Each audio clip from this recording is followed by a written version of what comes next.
Welcome back to the Healing Energy Collective. I'm your host, Scarlett Chang, and today is a really special episode because I'm joined by my very first guest on the podcast, Lynn Fraser. Lynn is a beloved teacher and guide in the world of trauma healing, meditation, and self-compassion. She's a founder of the Still Point Method and has helped thousands of people understand the impact of trauma in their nervous systems, and more importantly, how to begin healing in grounded and accessible ways. What I love most about Lynn's work is that she makes deep healing feel gentle, practical, and possible, even in the middle of everyday life. Today, we'll be talking about trauma, limiting beliefs, self-trust, and the power of everyday tools that help us return home to ourselves. So whether you're new to trauma work or deep into your own healing journey, I know today's conversation will offer you insight, ease, and tools you can carry with you. Lynn, thank you so much for being here. Oh, thank you for inviting me, Scarlett. I'm happy to be here. Amazing. And something I love about your work is this idea of grounding and landing in your body before we begin, either through visual cues of safety or landing through your senses. Would you be willing to guide us in a few minutes of landing in our body and in this moment? Yeah, that's always a good way to start. One thing the nervous system does is it looks around and it listens and it uses our senses to determine if we're safe or not. So if we were to look around the room, just let your eyes take that in directly. We can't really tell ourselves that we're safe, but our eyes will take that in and communicate that. So we might look, is there anything alarming or dangerous right now? And there isn't, or we wouldn't be sitting here doing this or listening to this. But let your eyes take that in, and then also look at what are the cues of safety and nourishment in your environment. So I always look at the trees, family pictures, art, my dog who's lying on the floor. So notice what you're supported by as well. And then bring your awareness into your body. Notice your feet on the floor if they're on the floor. Notice your seat. Notice how you're supported by a chair or whatever it is. And maybe move your body a little bit too, just to notice, sometimes we get into a static position and it's helpful just to move a little. Maybe as you breathe in, bring your shoulders up, and as you breathe out, let them release.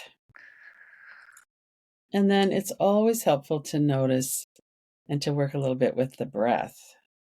Because when we're feeling traumatized and we're scared, we tighten up and we hold our breath.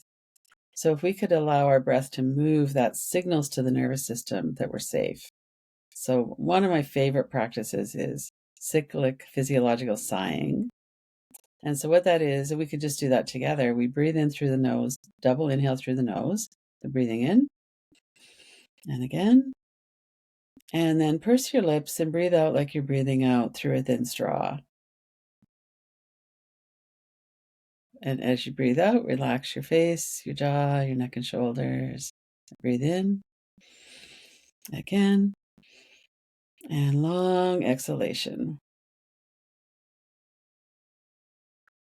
So some of the science behind that is that after we've been breathing out for 6 seconds, our relaxation response is activated. So it helps us to relax. It helps us to know, I'm breathing in. I'm safe enough to make a noise, to breathe in fully, and then I can take my time breathing out. So if we look around, we tune into our body, and then we breathe, that's often enough to bring us into this moment and to settle our nervous system a bit into the reality of it's really dangerous. There's a lot of challenges right now in the world. And in this moment in time, I'm okay, I'm safe. That's the way I like to start. Thank you. That's such a beautiful offering. And I personally already feel so much more settled and grounded. And I know for many of us, we often are rushing from place to place or thing to thing. And having just those 3 easy steps can make such a difference. And it was just only a few seconds. So thank Hmm. you.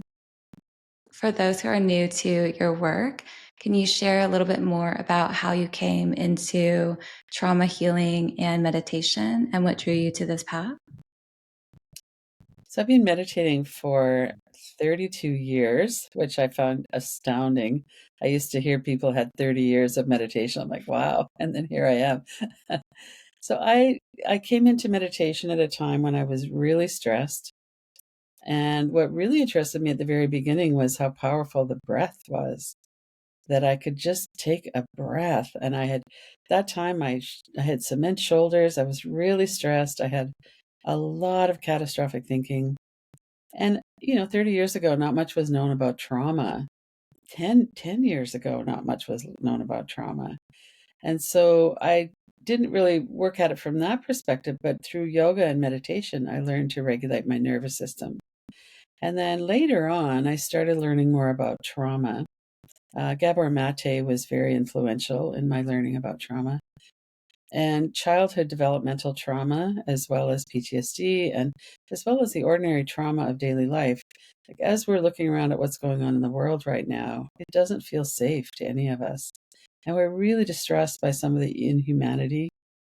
And so we need ways to bring our nervous system into a more accurate perception of I'm specifically, personally in my body, okay to breathe, to relax, to resource myself.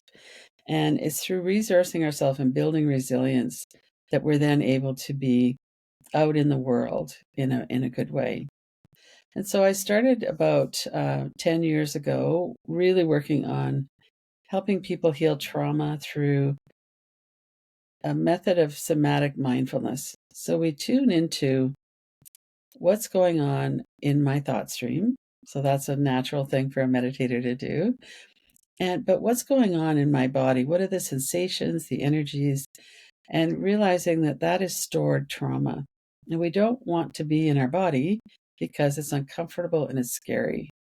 So how could I just figure out a way to be more attuned in my body? Yoga is great for that. Tai Chi, Qigong, there's a lot of things that are helpful for that.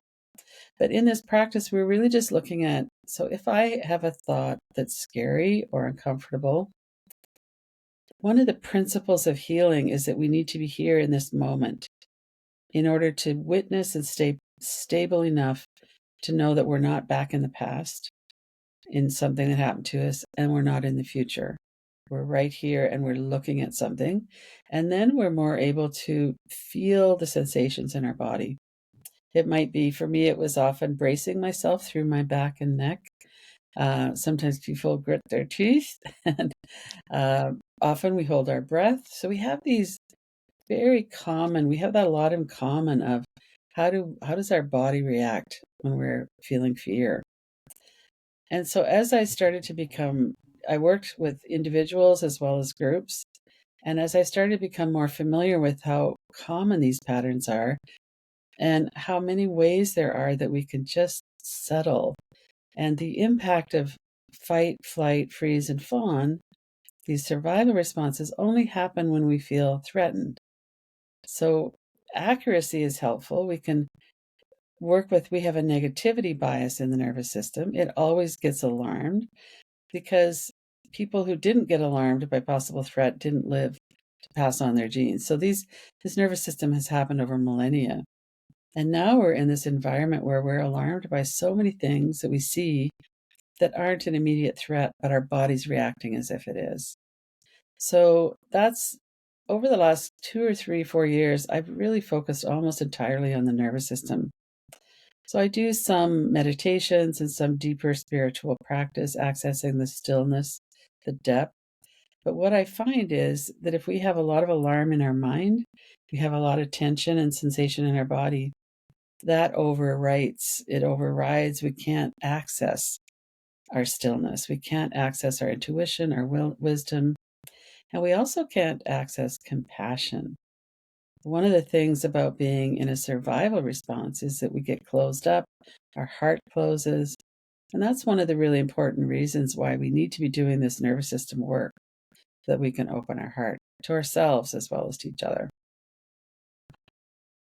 And you spoke about the role of trauma in this fight, flight, freeze, or fawn response and how our nervous system is impacted.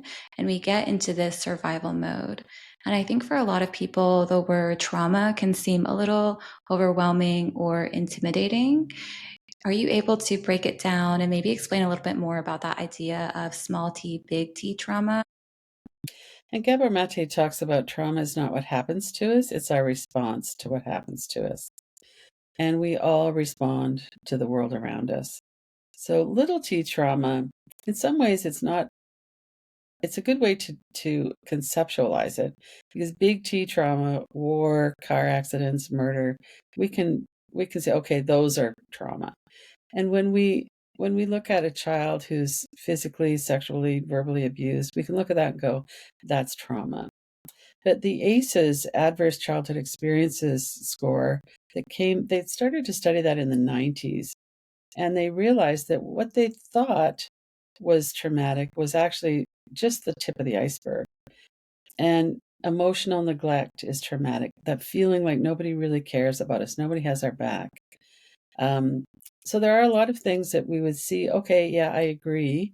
But then we also have a tendency to minimize our own experience. I had a very difficult teen years in particular, and I never would have said I was traumatized.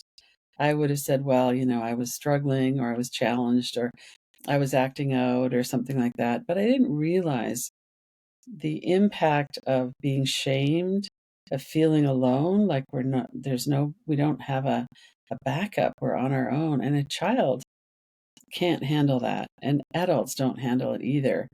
But so we have all of these things that are difficult in our cultures. Some children were bullied, some children didn't have safety at home. Um, so we might look at an extreme instance of that, but actually, we all know that we're in these fragile human bodies, for one thing, and we are also really social beings. So if we're socially anxious, or if we just don't have the capacity or the ability in the moment to connect deeply with people, there's something that feels wrong with us. Like, so we learn through our childhood and through our adult life the best way to survive. And fight, flight, freeze, and fawn come up automatically. They're not something we decide, oh, I'm going to freeze this time or I'm going to fight this time. Those are generated by our nervous system based on our experience of what is most likely to work. And it's very much affected by our social status, our politics, our gender. Men are less likely to fawn than women because they're more likely to be in positions of power. We don't fawn to people lower status than us. We fawn to people higher status, for instance. If you're in a fight response, and men and women can both be in fight responses, but we can also hold ourselves back if we sense that that's not gonna work, that that's gonna make it worse. So we all have these things that are going on, and we all form beliefs about ourselves based on our experience. And if we have an experience where something difficult has happened and we've had good support, an adult, parents, teacher, and as we're adults, it might be other adults. If we're left out on our own, or if we're supported well, there's a big difference in how much that lingers. So taking it more seriously, like there used to be a saying, sticks and stones can break my bones, but words can never hurt us. That's not true. Words really, really hurt us because we feel pushed out. We feel like we're not protected. And our survival mechanism says we need to be part of a circle of protection in order to survive. So, one of the things that happens is that we get kind of hard hearted with ourselves. Sometimes we turn against ourselves. We have a mean inner critic. And we're just like, we repeat these things that have been said to us when we were children, like, don't take yourself so seriously, or, what happened to you wasn't that so bad. Look at all these other people who had it worse. And those are not harmful. Those are not helpful, because those are things that make us feel like it's more our fault, and that's just not true. It's difficult to be a human being in our culture, as we all know. It's a hard thing to do. It is. And I feel like the experience that we create within our minds and within ourselves exasperates the everything that's going on outside of us as well. And there's Hmm. that piece of invalidation where some people might not understand that what they went through had an impact on them. Like you said, not feeling safe or belonging or seen or heard. And I know in your work, and you touched upon this, you speak a lot about core deficiency beliefs, these Hmm. painful internal messages like I'm not good enough, or I don't matter, or I'm unlovable, that often are more in the unconscious, subconscious layer that we might not even realize are Right. impacting the way we show up in relationship with ourselves and with others.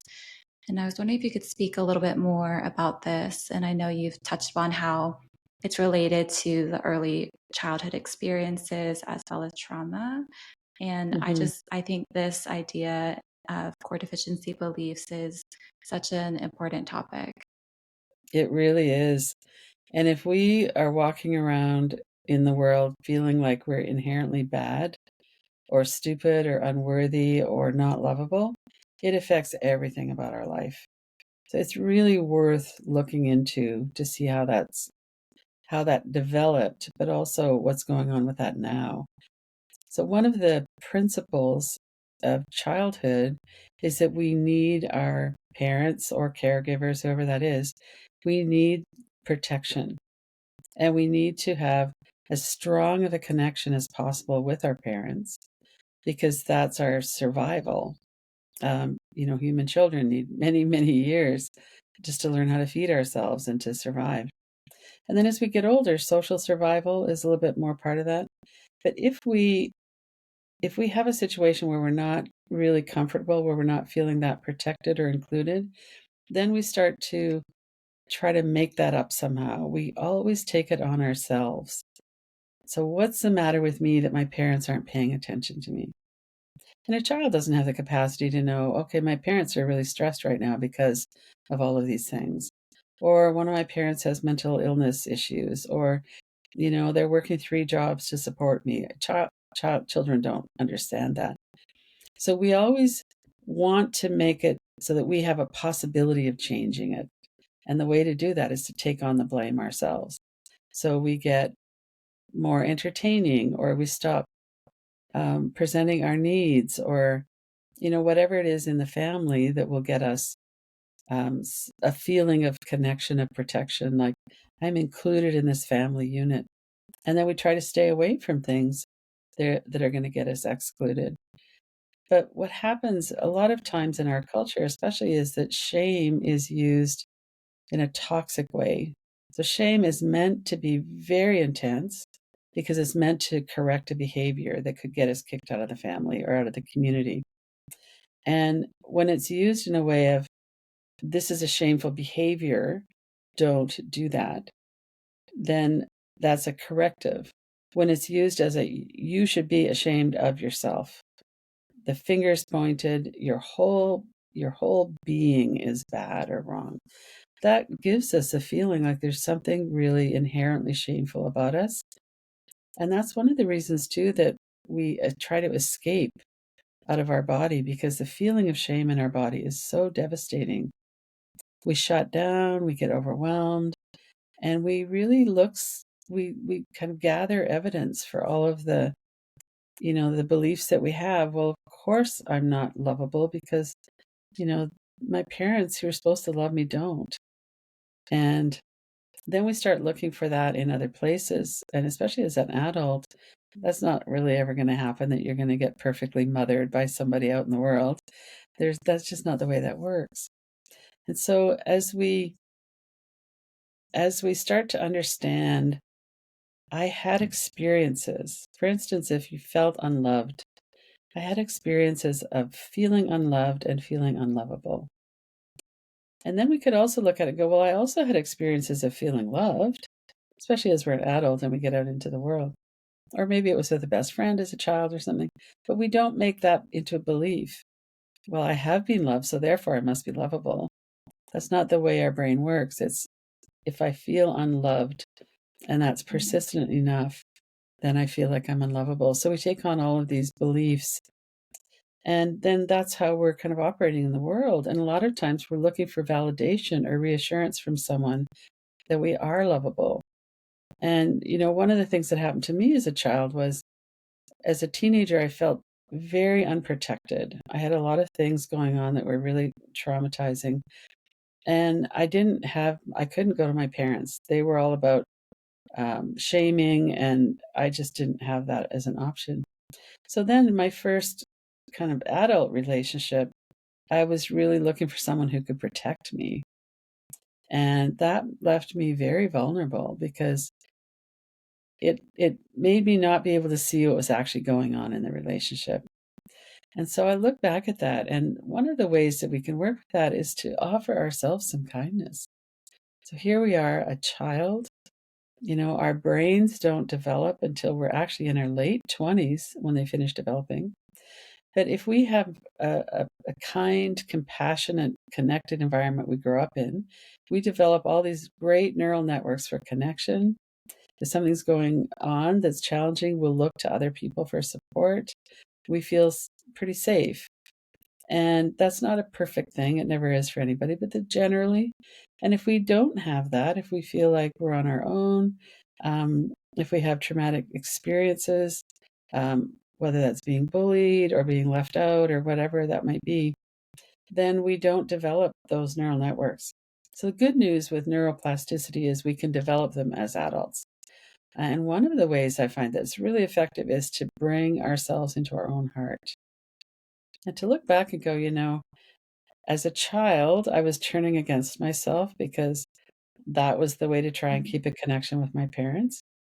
Now I can understand that mechanism, and I can look at that and go, those beliefs that I formed, they're actually not true. And it takes some time and practice, and it's a deep process of coming to love ourselves. But I find that kindness is always a pathway in, and compassion. And could I just kind of bring that younger self into my heart and acknowledge how hard that was? And, for me, I was 12 years old. I felt completely alone. And I just was trying to survive. And now I can look at that instead of blaming myself. Well, you shouldn't have done that. I can look at that and go, well, how would I know what to do? I was 12. So whatever age we're working with ourselves, we have to come into nervous system regulation so that we're not in a fight, flight, freeze, fawn. And then compassion opens up, our own wisdom opens up. And I think it's really helpful and really powerful to do this work of welcoming our younger self with compassion. And that really helps to overcome some of those core deficiency beliefs of not being worthy that so many of us have. And I've done this work with you and in my Mm-hmm. own journey as well. So I definitely know how powerful it is. And you spoke to this idea of social survival and how as humans we long for belonging. Mm-hmm. And I see now with the increase of social media, there's a lot of looking outwards and looking to see and compare with other people and falling short, which further reinforces the I'm not enough or I Right. don't belong belief. So many people right now are in a fight, flight, freeze, fawn response because it's there's such an escalation of fear and danger in the world. And then that brings us into this kind of cold-hearted, I'm going to survive. I don't care about any of you. And we disconnect from ourselves as well as from other people. So every bit of coming in and allowing ourselves to be human, and I think that's why I like working with the nervous system so much as well, is that we live in mammal bodies, and these mammal bodies are not well equipped for the society that we're in right now. So if we're looking at social media, there's a couple things there. One is we do compare ourselves unfavorably. We'll look at that person who's, got all those followers, or look at that person who's whatever that might be. But also, our brains, until less than 100 years ago, when TV became popular in the 1960s in kind of the earliest it became popular. Until that time in videos, we never saw something that wasn't immediately in our environment as a video. So if we see a video now of something alarming that's happening, our nervous system interprets that as this is happening to me. It's an immediate threat. And the stress levels go up, the cortisol and adrenaline go up. And so one of the things that's dangerous about social media is that it's always activating our nervous system, our fear response. And it's deliberately done as well. A lot of politicians, a lot of people are deliberately trying to keep us alarmed so that we're not thinking, we're not compassionate with each other, we're disconnected. And so social media can be, wonderful in some ways. We can learn a lot and connect with other people, but it's a very dangerous thing to just let go unchecked. Um, People have this compulsion to know what's going to happen because that's how we can keep ourselves safer. So, one of the ways that works is compulsive thinking or catastrophic thinking, where what are all the ways that could go wrong and how am I going to keep myself safe if that happens? But that just leads to this escalation of hypervigilance, anxiety, and fear in our body. And most of those things aren't going to go wrong. But we don't tend to do things like practice, well, what could go right? What if it all goes right? And then we have that, our brain believes our thoughts. So if we're always going down that rabbit hole, or if we're always doom scrolling on social media, we have this over and over, this overwhelming amount of pain and misery and violence and suffering that is happening, but we can't respond with compassion if we're stuck in a nervous system response, a survival response. So we might be kind of thinking, well, I need to know what's going to happen. I need to, you know, I just need to care. That's not how it works.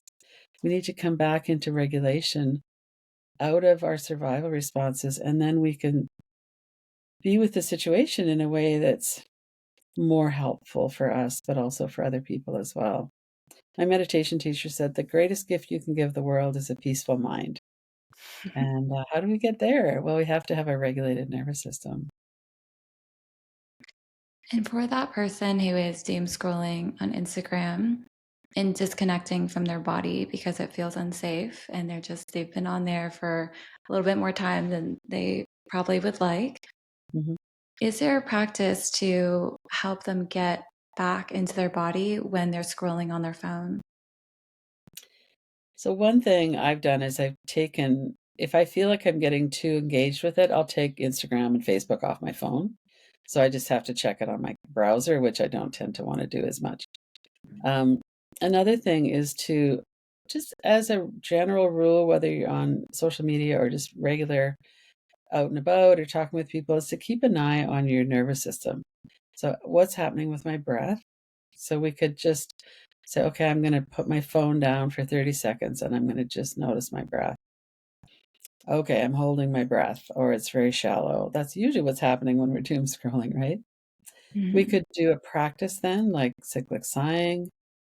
We could look around the room and go, is there anything in my immediate environment that I can see that's dangerous? No, it's just what's on the phone. And what's on the phone it's not like it's not real. It is. It is happening to somebody, and we care about what's happening. And it's not happening immediately right now. We have to help our nervous system know that that's not happening to us right now. And sometimes we just have to try to monitor what's going on. And if we get it really tight in our body, or if we're noticing our thoughts are just flooded with really disturbing things, and then stand up and walk around for a minute, put the phone down. We have to break the trance. And so that's part of what we're doing when we're doing mindfulness is we're looking and saying, okay, this is having this kind of an impact on me. And without being mean to ourselves, because I've had that happen too, you know, leading up to some of the events that are happening in the United States, I found that I'm watching much more than I would normally watch. And I know that that's because I'm feeling anxious about it and what's going to happen. And that's one of the ways that we try to feel more reassured. But when I notice that it's happening, for the most part, I'm able to put it away and to say, okay, that's not helping me. It's actually really alarming me. And, one night I stayed up until like midnight or something. I usually go to bed much earlier. And I was just on Instagram or on YouTube, just watching video shorts and stuff. And I could see that it was not helpful. The next day I was tired. Um, and the next day I just took that off my phone for a while again. I love that you tied it into those simple grounding tools that we started today's episode with. And it goes Mm, to show that once you don't need all the tools, you don't need everything. If you mhm, just have a few basic tools in your toolbox, you can draw from them, going from the outside in, focusing around you, feeling into those cues of safety. And then it helps you get or feel safer and safer to maybe land inside your body with your breath a little bit more. mhm, mhm. The thing I like about cyclic sighing too is that sometimes if we're in a freeze, we're not really breathing and our stomach area is too uncomfortable. But if with cyclic sighing, we're really just paying attention to the nose and the mouth, and it's continuous, and then we have the longer exhalations. So cyclic sighing, you can do it as a practice for 2 or 3 or 5 minutes a day, but you can also just do it for 2 or 3 breaths, and it really kind of resets the system, and I love it that we have practices like that. Yeah. Me too. And I'd love to circle back to something you mentioned earlier when we were talking about core deficiency beliefs, about this idea that when we have early childhood experiences that might be traumatic, it primes us for relationships that might not be Mhm, healthy, and we're more vulnerable to difficult situations or perhaps staying longer. And I'd love to work with this, something that I've been working on in my life. And one of the beliefs I have is I can't trust myself because I've had experiences with infidelity. And if there's someone who's listening to this episode who has also experienced infidelity, they maybe stayed longer than they wanted to, and then they felt like they couldn't trust others. But then, even deeper underneath that, the deficiency belief was that they can't trust themselves. How would you approach that? That's a very tender situation to be in when when we've been harmed and we look back and we say to ourselves, "Well, I should have been able to see that," or "I should have been able to get out of that situation earlier." I was in a long-term relationship where there wasn't infidelity, but there was abuse, and I look back at that now and I think, "How could I have stayed for so long?" And when I look at what was going on in my nervous system, I can see why. I can see some of the elements, so I think it's helpful to understand we don't we don't stay in those situations, or we don't ignore the red flags because we're stupid. We ignore it because we don't have the strength and resilience to be regulated enough in our nervous systems. So if we really feel unlovable, and then here comes this person who saturates us with feeling loved, we're going to be vulnerable to that. And it's going to be hard for us to see those patterns. I think another thing that happens too is that we tend to hope the other person will change. Um, and one of the things that got me to see I needed to leave that relationship was someone said, "Well, how long has she been like that?" And I said, "Well, the whole time I've known her." She's like, "Well, what makes you think she's going to change?" Either she doesn't want to, or she doesn't see it, or she can't. But either way, she's not going to change. And I think that's something that, we could just keep hoping that it will get better. And it's a hard, hard thing to do, to leave a relationship, especially a long-term relationship, especially if there's children. But even without that, a lot of our social worth, but also our feeling of who we are and our worth, is tied up in relationships. I remember probably 30 years ago reading about some women in Africa who, when there was an abusive partner, husband, they would take the woman and the children, if there are, away from that person for 3 months. They'd take them to a different village, a different place entirely, because it took about 3 months for the person to kind of come back into awareness of, "Yeah, that was a really bad situation, and I shouldn't be in it." But most of us don't have that kind of support, you know? And so we just keep telling ourselves, "Well, it's not so bad. There's all these other good things about the person." And then at some point, we get to the point where we say, "Okay, that's enough. I need to leave." And sometimes, when I look back at that, I was in that relationship for 30 years, and that's a long time to be in a relationship, always wondering, "I'm not happy. There's all this stuff going on. I need to leave," and then something would happen and I'd stay, and then, it's a long time to be focused on that. And so I guess if there's one thing I could say is to really work with your nervous system and reach out for the support that you can get. And maybe that's other people who are in a similar situation. That's really helpful. You can validate each other. Therapy is often helpful. But in terms of the nervous system, if I come into a steadier state, I usually know what to do. And then I can work, if I have a lot of anxiety, I can work with breathing and all of the different ways that we can work with anxiety. I can build the resilience that I need. And one of the courses I have that I teach is Strong Mind, Resilient Nervous System. And that's a way for us to really build up step by step, understand the nervous system, understand what's going on, build up the capacity to be stronger. And to do that, not on our own, we can have help, but not stay in these relationships that are harmful for us. So I have a lot of guided practices on Insight Timer and courses, and that's one of the courses on Insight Timer, Strong Mind, Resilient Nervous System. Everybody can do that. We can all look at ourselves and go, what's the situation?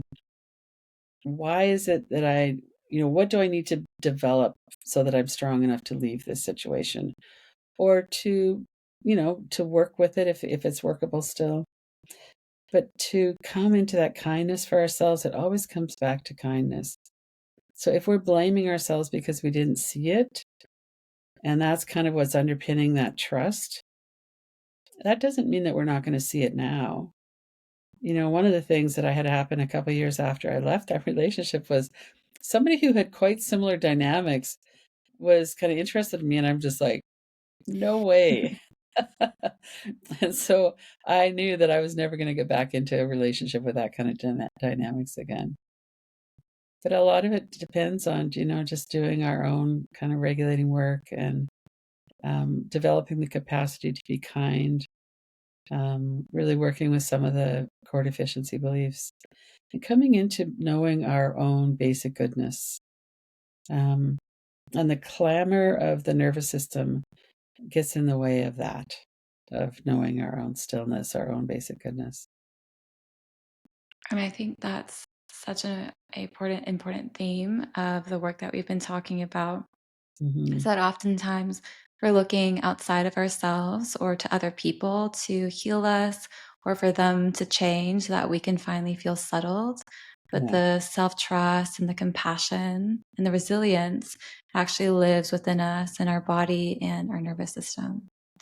And I was wanting to close out if you could share with us a brief somatic mindfulness meditation. Yeah, sure. Let's do a little body scan. So there's 5 places in our body where we tend to hold tension. And if we can relax those, often that will let our whole body relax. So bring your awareness into your body from head to toes. Just notice your whole body. And then the back of your body from head to heels. Notice the back of your body. And if you're really feeling antsy or something, you could move a little or shake. We don't have to stay still for this. And then bring your awareness into your forehead and eyebrows. And you might lift your eyebrows up and then let them soften. Soften your eyebrows and the corners of your eyes.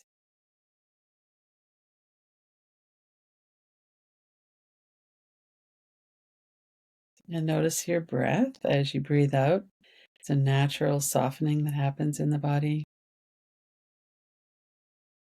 And then bring your awareness down into your jaw, your tongue. You might move your lower jaw around a little. See if you could let go of tension in the hinges of your jaw. Relax your tongue, your throat. And then bring your attention to the neck and shoulders and your upper back. You might bring your shoulders up on an inhale, soften those muscles on an exhale. Let go of any burdens that you're carrying on your back. As you breathe out, let that slip away.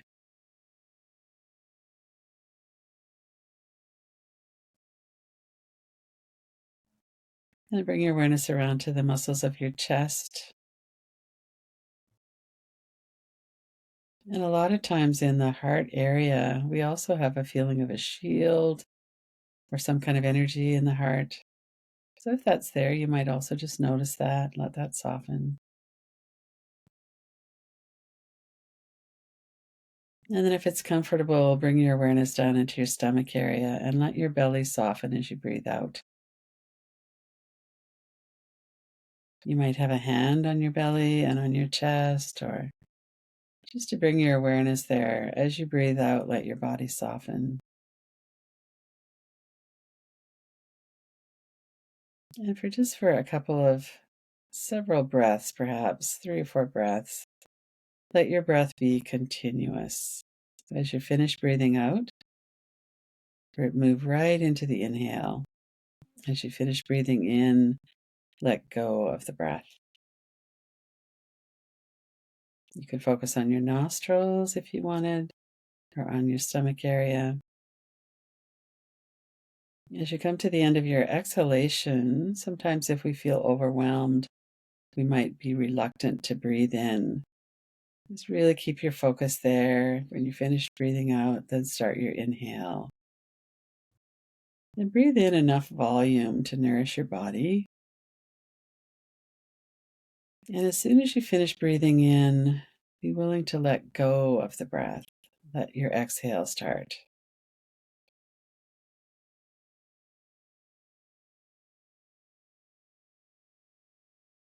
If you open your eyes, you might look around the room again. Sometimes it helps to touch our body, just to notice here I am. I have a body and it's safe. And I often end with a hand on the heart just to offer myself some kindness. That's often really helpful and appreciated. And we need to be able to live in our bodies in order to be happy. And to some extent, that involves, working with that disconnection that happens when we're traumatized. But little practices like that are just a few minutes long can just practice coming into our body, practice relaxing the tight spots, practice breathing a bit, and over time that becomes a lot more accessible because we experience it. In fact, we feel better when we do instead of feeling worse. So that's helpful to know through direct experience. Thank you so much, Lynn. And you've offered so many incredible tools and insights. If people want to go deeper with you, where can they find you? So my website is probably the best place to start. It's lynnfraserstillpoint.com. And on there, there's links to, I have a lot of work on Insight Timer, which is a really good meditation app. I have courses and I do a lot of live events on there as well. And then every single day it'll be 10 years in December, I do a live online guided practice at 8 a.m. Eastern. So people are welcome to join me for that. That's usually 25 minutes. Although on Sundays, we do a longer 45-minute practice. And I do sometimes I'll go on in the evening on Insight Timer as well and do different practices. And so all of that's on my website. And those are probably the two, Insight Timer and coming on live with me in the practices, as well as, of course, all the resources. I have a lot of resources on my website. I have a weekly blog. I have Sunday classes that are free, community classes. Um, and I have a YouTube channel with all of that stuff on it as well. So yeah, there's lots of ways to connect with me. Amazing. And Lynn has very kindly offered us a free gift, which I will also link down below.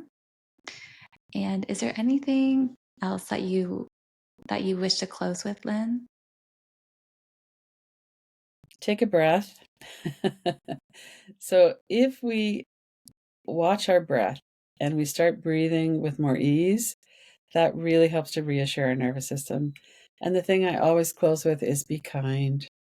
This is such a hard world. We could be kind and compassionate with ourselves. And that lends us to being more compassionate with each other. But really, we deserve to have a happy, healthy nervous system. And it's challenging to do that, but it's very possible. It's really possible to develop a nervous system that's strong enough to make it through whatever we're working with in life.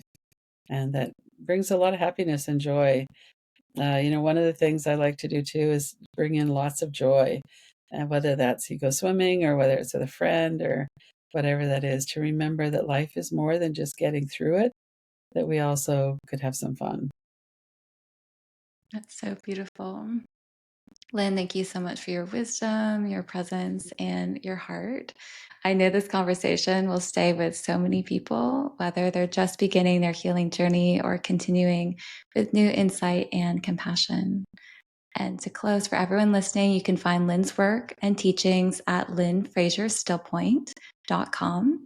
And I highly recommend checking out her guided meditations and courses, which are listed on her website, and Insight Timer, which I'll link down in the show notes.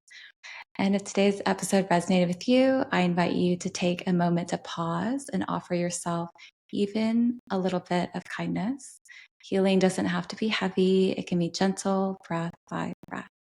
And I'll see you next week. Thank you so much.